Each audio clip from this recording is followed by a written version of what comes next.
আজ আমার পরিবারের মানুষগুলোর কারণে আজকে আমি এত বেশি অসুস্থ যে আমি বিছানা থেকে উঠতে পারতেছি না, এত বাজে একটা অবস্থা। Hello everyone, welcome to my new video. আশা করি সবাই অনেক ভালো আছেন। চলে আসলাম সুন্দর একটা ব্লগ ভিডিও নিয়ে। বাট আমার সুন্দর দিন না, আমার খুবই বাজে একটা অবস্থা। সম্পূর্ণ ব্লগ ভিডিও দেখার পরে আপনারাই বিচার করবেন এখানে কাদের বেশি দোষ, আমার না আমার পরিবারের মানুষের। অবশ্যই কমেন্ট করে জানাবেন। আজকে যে ব্লগ ভিডিওটা আপলোড দিয়েছি সেটা 4-5 দিনের মিক্স একটা ব্লগ ভিডিও। যে 4-5 দিনে আমি কতটা অত্যাচার সহ্য করে লাস্ট পর্যন্ত যাই অসুস্থ হয়ে পড়েছি সেটা আপনাদের সবার সাথে শেয়ার করব। যেদিন আমার শ্বশুর বাড়িতে পিঠাপুলির আয়োজন করা হয়েছিল সেদিন রাতে আবার আমার ননাসের বাড়িতে মাংস পিঠা বানাচ্ছিল। দেন সন্ধ্যার দিকে হালকা পাতলা পিঠা খেয়ে আমরা আবার ননাসের বাড়িতে এসেছিলাম রাত্রেবেলা সংসার পিঠা খাওয়ার জন্য। এটাকে মনে হয় গাজীপুরের ভাষায় সংসার পিঠা বলে, আবার অনেকে মাংস পিঠাও বলে। মাংস পিঠাকে আপনাদের কোন জেলার মানুষ কি নামে ডাকে অবশ্যই কমেন্ট করে জানাবেন, এবং কে কোন জেলা থেকে আমার ভিডিওটা দেখছেন অবশ্যই কমেন্ট করবেন। মাংস পিঠা যেহেতু গরম গরম খেতে অনেক বেশি ভালো লাগে। দেন একদিকে ভাজা হচ্ছিল আর এদিকে সবার জন্য আপু বারবার নিয়ে আসছিল। এখানে অনেক বেশি মেম্বার ছিল, আমার 2 ননাসের মেয়ে বাচ্চা সব ছিল এখানে, ছেলের বউ থেকে শুরু করে। তারপরের দিন সকালে দেখি যে বাসায় রস পাঠিয়ে দিয়েছে রসালারা।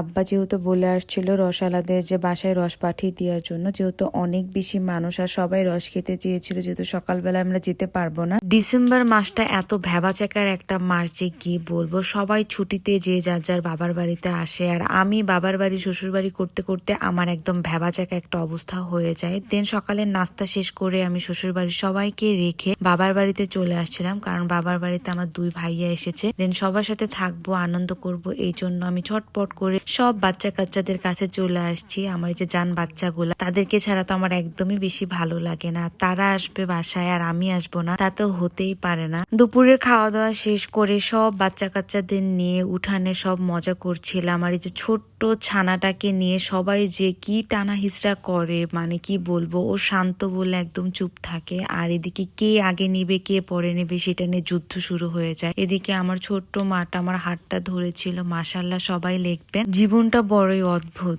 একটু আগে যেমন আনন্দময় জীবন কাটাবেন আর একটু পরে আপনি আবার শূন্য হয়ে যাবেন। আল্লাহ চাইলে সব পারে। এই ভরা সংসারটা, ভরা বাড়িটা একটু পরেই খাকা হয়ে যায়। এই বাড়িটাতে যেমন থাকার জায়গার অভাব নেই, তেমন একটা সময় মানে মানুষ কোথায় থাকবে সেই জায়গারও অভাব দেখা দেয়। সবই আল্লাহর ইচ্ছা।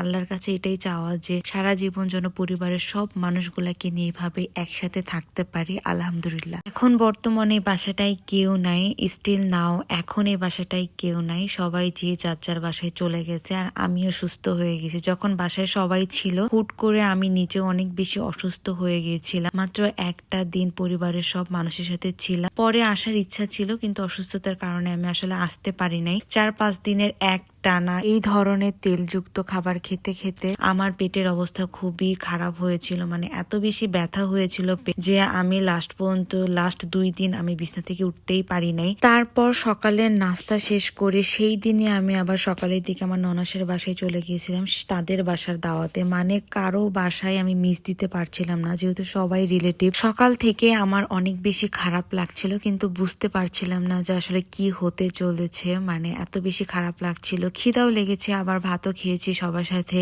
যা মন চায় সবই খেয়েছি। কিন্তু এদিকে যে আমি সামনে অসুস্থ হব এটা কখনোই বুঝি নাই। আসলে কে কখন অসুস্থ হবে এটা কেউ কখনো বলতে পারে না, মহান আল্লাহ তাআলা ছাড়া। দুপুরের খাওয়া দাওয়া শেষ করে বাসার সব গেস্টরা চলে যাওয়ার পরে আমি একটু রেস্ট নিয়েছিলাম। তারপর সন্ধ্যার দিকে আমার ননসের মেয়ে সি ফুড বয়েল এটা রান্না করছিল।